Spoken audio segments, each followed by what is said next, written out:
A edição 49 da Shonen Magazine apresentou aí uma toque bem inusitada, um mangá que recebeu uma posição muito inédita, para falar a verdade. O mangá, mesmo com o anime anunciado, recebeu uma posição extremamente baixa, perto até de mangás que estão perto de ser cancelados. O que será que isso pode indicar?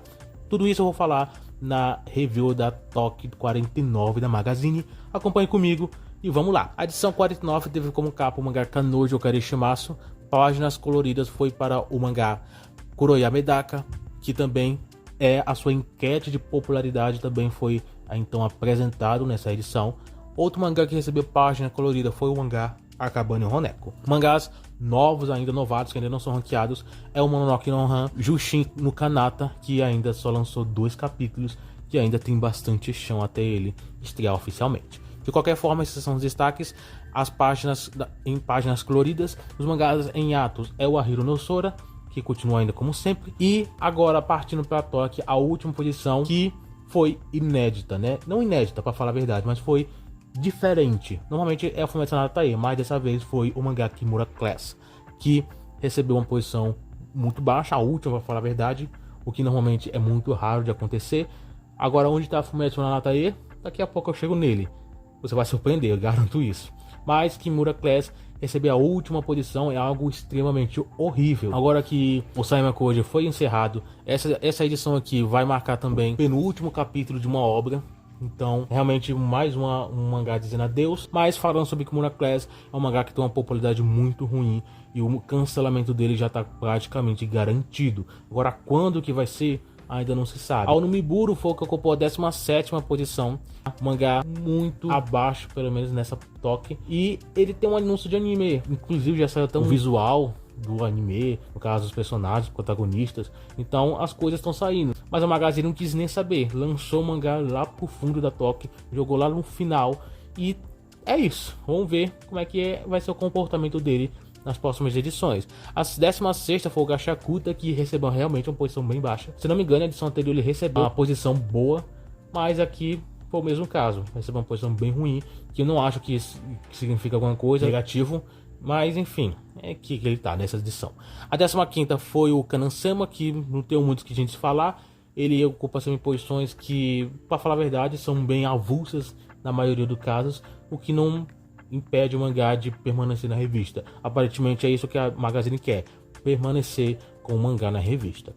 A 14ª, Deseitai Ashikaku, que inclusive, né, também tá com anime, e o anime que tá chegando, não me engano, eu não sei exatamente quando, eu acho que vai ser em janeiro mesmo, não tô lembrado direito, mas Deseitai Ashikaku com anime perto de sair, a Magazine então joga o mangá lá pro fundo da toque. Não sei como é que a Magazine trabalha, mas ela tem dessas de mangás populares, são lançados lá pro fundo, mangás que poderiam estar recebendo uma boa promoção, são jogados no fundo. E enfim, é a estratégia dela, né? Aparentemente, a estratégia da revista. Na 14ª, o Seitokai ni Monaru, que é o mangá mais popular. Não tem um anime anunciado, não tem nem nada com respeito ao anime. Eu acho que já tá na hora, né? Ano que vem, acho que já pode anunciar algum anime. Porque o mangá é popular. E o anime, quem sabe, popularize mais a obra. Quem sabe faça o mangá se tornar uma força importante para a revista. Ele vende números bons. Eu não me engano, não estou lembrado exatamente, mas ele acho que é uma margem de 50 para 60 mil. São números muito positivos. O mangá só tem 5 volumes lançados. E para vender nesse número é algo muito positivo mesmo. Um anime só vai fazer esse mangá se popularizar ainda mais. Mas eu acho que o anúncio de anime é só pro final do ano que vem. Então até lá tem chão. É o que eu acho, pelo menos, né? Então, Seitokai Ashikaku. Então, Seitokai tem uma popularidade boa e tem potencial muito bom. Agora, o potencial dele é algo equivalente a alcançar, por exemplo, Shangri La Frontier, no mínimo, pelo menos. Eu vou dizer que eu tô com a expectativa que sim.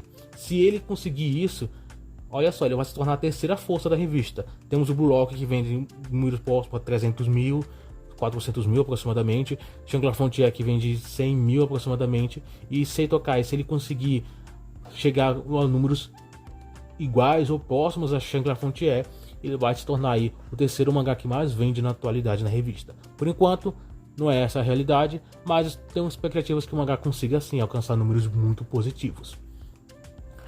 Mas lembrando também tem outros animes de mangás da Jump. Lembrando também que tem outras adaptações da Magazine que vão ser lançadas ano que vem. O próprio Setokai, o próprio Aonimiburo, tem a Magami-san. Então temos aí mangás que vão ter adaptação no que vem. E quem sabe eles também consigam esses números. Não estou tão confiante, mas quem sabe aconteça. A 12ª posição foi o Yo-Yo Sensei, que não tem também nada tão grande para se comentar.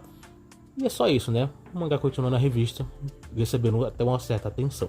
Para a 12ª posição tivemos o mangá Yo-Yo Sensei, que não tem muito que a gente poder acrescentar sobre ele. O mangá não faz tanto sucesso, não tem uma popularidade tão grande, mas de certa forma tem uma certa atenção na revista. Vamos ver como é que ele vai ser recepcionado nas próximas edições, porque por enquanto eu não vejo o mangá sendo riscos de cancelamento ou alguma coisa parecida. No mais, vamos continuar acompanhando. A 11ª foi o Brave Bell, que também é um mangá que não é tão popular, mas tem uma certa atenção também.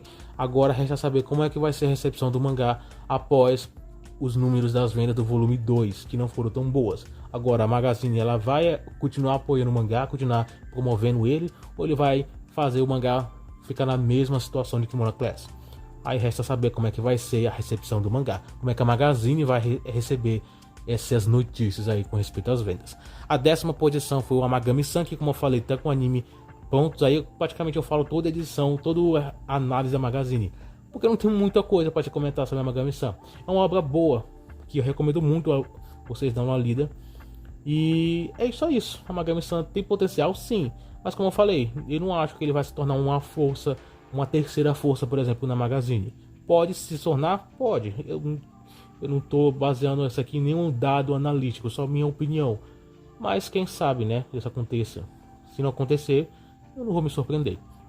A 9ª posição foi o Mokoshiroko no Yonkishi, que essa edição aqui, nesse capítulo, marcou o final da sua primeira parte. Então, a primeira parte do mangá foi encerrado, logo depois veremos o mangá com a sua segunda parte aí. Então, acho que ainda tem chão ainda até o mangá realmente se encerrar. A 8ª posição foi o Indiziro, que falando em números, é um mangá que já está com bons capítulos aí. E provavelmente ele possa chegar aí aos 300 capítulos, mas eu acho que 400 não vai chegar. O mangá vai se encerrar. E no mais, é só isso, não tem outra novidade para Indiziro. O volume 30 vai sair aí e confesso que eu não gostei da capa do volume 30. Esse formato aí horizontal não me agrada tanto não. Quando o Hajime no Ippo lança volumes assim, inclusive acho que o último dele foi assim, eu não consigo gostar. Então, é isso. Ele lançou o volume 30 e essa capa aí, vamos ver quanto que o mangá vai vender. A 7ª posição foi o Kakoni Nazuki, continua bem de vida. Semana passada recebeu a primeira posição, que eu acho que dificilmente ele vai voltar a receber, dependendo também do momento, né? Na edição anterior eu falei que eu não sabia o motivo de ele ter recebido a primeira posição. Eu comentei que poderia ser, quem sabe, algum momento importante que o mangá possa estar, e foi realmente o caso. Eu dei uma olhadinha lá no capítulo, realmente foi um negócio bem importante pro mangá. Então por isso recebeu a primeira posição, aparentemente. Um dos motivos, pelo menos, que eu acho é esse. Mas de qualquer forma, o mangá ele receber a primeira posição mostra que a Magazine, ainda assim, mesmo o mangá, ao meu ver, ele não conseguindo ter uma popularidade tão grande, no caso, crescer mais a sua popularidade. Eu já cheguei a falar em algumas edições que eu não acho que o mangá ele vai conseguir entregar nada mais para a revista, no caso, em vendas, em popularidade, nada. Mas mesmo assim, a Magazine ainda se importa em dar destaque para o mangá em momentos importantes. Isso é bem legal para a revista, né? Eu gosto bastante quando a revista se importa assim, com alguns mangás, independente se o mangá é um mangá importante, no caso de vendas, em popularidade ou não.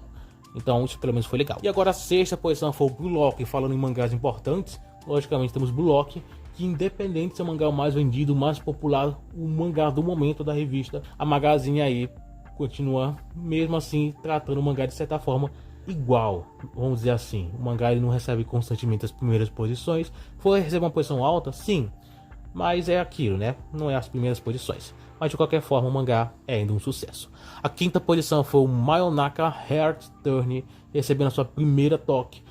E eu afirmo para vocês que esse aqui tem potencial muito grande. Só para você ter uma ideia, o mangá, atualmente no momento que eu tô gravando esse vídeo, saiu as vendas das 2 primeiras semanas do mangá. E ele já vendeu mais do que mangás como Akabane Honeko, Yo-Yo Sensei, Kanan-sama. Então o mangá, ele começou bem, começou com o pé direito, fazendo aí pelo menos a sua parte. E isso é importante para o primeiro volume. a gente vem visto aqui que os últimos mangás que foram lançados na Magazine, as estreias deles não foram tão positivas. Muitos vendendo abaixo de 5 mil, 4 mil, 3 mil. E isso, na minha opinião, é bem negativo. Mayonaka Returns, na minha opinião, tem muito potencial para fazer sucesso. Agora, a quarta posição foi o Fumetsu no Natae. Olha só onde é que o mangá tá. Na quarta posição. O que será que aconteceu? Semana que vem eu vou falar porque eu ainda não cheguei a ver o capítulo. Então na próxima semana, quem sabe, eu comente aí sobre por que, pelo menos lendo o capítulo, por que o mangá tá nessa posição. Quem sabe seja um momento importante, assim como o Kakuri Nazuki. Não sei. Mas enfim, ele recebeu uma posição alta. A quarta posição foi o Hajime no Ippo, que é aquilo de sempre. É um mangá importante, é um mangá que não vende tanto, mas ainda tem vendas boas. E é isso. Mas é só isso. É a terceira posição, foi o Megami no Café Terrace, que também é um caso de um mangá que é importante, quer dizer, importante também com algumas aspas, né? Mas o mangá ele vende números até bons, melhorou um pouco com o anime. Eu achei que o mangá não foi algo tão grande, mas não foi uma decepção também. Foi mais um anime de temporada. Mas de qualquer forma, isso foi suficiente para receber uma segunda temporada, um anúncio pelo menos, né? E o mangá tá ainda crescendo, né? E na segunda posição tivemos o mangá Soredemo Ayume, mangá esse que vai ser encerrado na próxima edição. Sim, esse aqui é o penúltimo capítulo da obra. Na próxima edição, vamos dizer adeus para mais um mangá da Magazine. Mas é isso. E a primeira posição foi o Shangri-La Frontier, mangá. Ele é um mangá importante, tá ganhando mais destaque, tá ganhando mais importância e tem tudo. E não tem tudo, né? Ele já é, na minha opinião, uma grande força na revista. E agora vamos só esperar que o sucesso só venha crescer daqui pra frente. Tô com grandes expectativas, espero que isso melhore ainda mais. De qualquer forma, na próxima edição teremos aí como capa da revista o Shangri-La Frontier, páginas coloridas para Soredemo, marcando assim, o final da sua serialização, também para Seitai da Shikako e para o Setokai Nimonaru. Esses vão ser os destaques na próxima edição. Então, comente aí o que você achou do toque dessa semana. Tem algum mangá que você acompanha na revista? Algum mangá que você torce pelo sucesso? Quero saber a opinião de vocês. Deixe o seu like, se inscreva e a gente está se vendo no próximo vídeo.